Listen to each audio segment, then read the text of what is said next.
CAA নিয়ে যখন চর্চা হচ্ছিল পার্লামেন্টে, তখন অনেকেই বলেছিল আহমেদিয়া মুসলিম সম্প্রদায় পাকিস্তানে অত্যাচারিত হয়, তাই তাদেরকেও সিএএ এর মধ্যে আনা উচিত।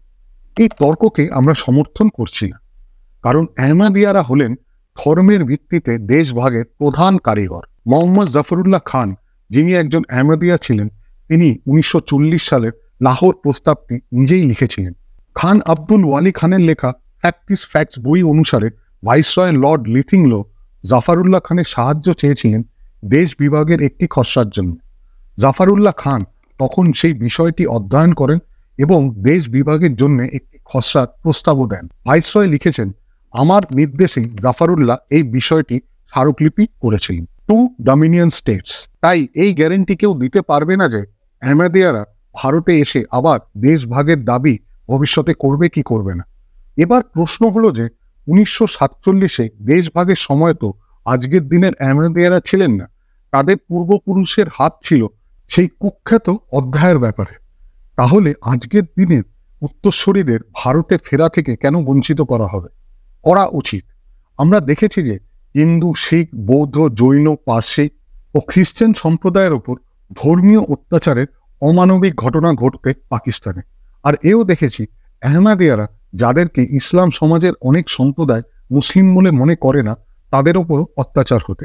কিন্তু আমাদের কাছে এরকম কোনো উদাহরণ চোখে পড়েনি যেখানে হিন্দু, শিখ ও বাকি নন মুসলিম সংখ্যালঘু ভাইদের সাথে এই আহমেদিয়া সম্প্রদায় একসাথে সংঘবদ্ধ হয়ে একটা আন্দোলন করতে। বরঞ্চ তারা পারলে এই হিন্দু, শিখ, পার্সি ও বাকি নন মুসলিম সংখ্যালঘুদের উপর অত্যাচার করে, কারণ আহমেদিয়ারা নিজেদেরকে মুসলিম মনে করেন ও নন মুসলিমদের কাফির মনে করেন। এবার আসি তামিলদের নাগরিকত্ব বিষয়টির ব্যাপারে। স্বরাষ্ট্র মন্ত্রক বলেছে 1964 সালের শ্রীমাবু শাস্ত্রী এবং 1974 সালের শ্রীমাবু গান্ধী চুক্তির শর্ত অনুযায়ী ভারতীয় বংশোদ্ভূত তামিলদের ভারতীয় নাগরিকত্ব দেওয়া হয়েছিল। তারপরে ধারা 5(1)(b) এর নাগরিকত্ব আইনের অধীনে সেই সমস্যাটির মোকাবিলাও করা হয়েছিল। ভারতীয় বংশোদ্ভূত 4,60,000 তামিলকে নাগরিকত্ব দেওয়া হয়েছিল ভারতে। তাই আবার যদি প্রয়োজন হয় তখন আবার দেওয়া যাবে।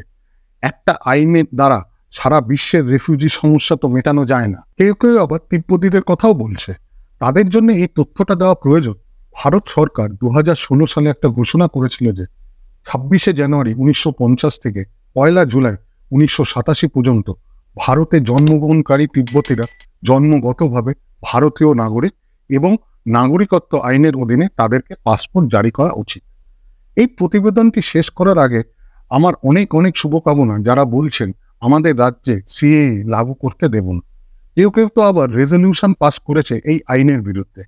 তারা আরো 100 বা 1000 বার রেজলিউশন পাস করুক, তারা যদি আনন্দ পায় তাই করুক, কিন্তু ভারতের সংবিধান অনুযায়ী নাগরিকত্ব দেওয়ার বিষয়টা থাকে কেন্দ্র সরকারের অধীনে।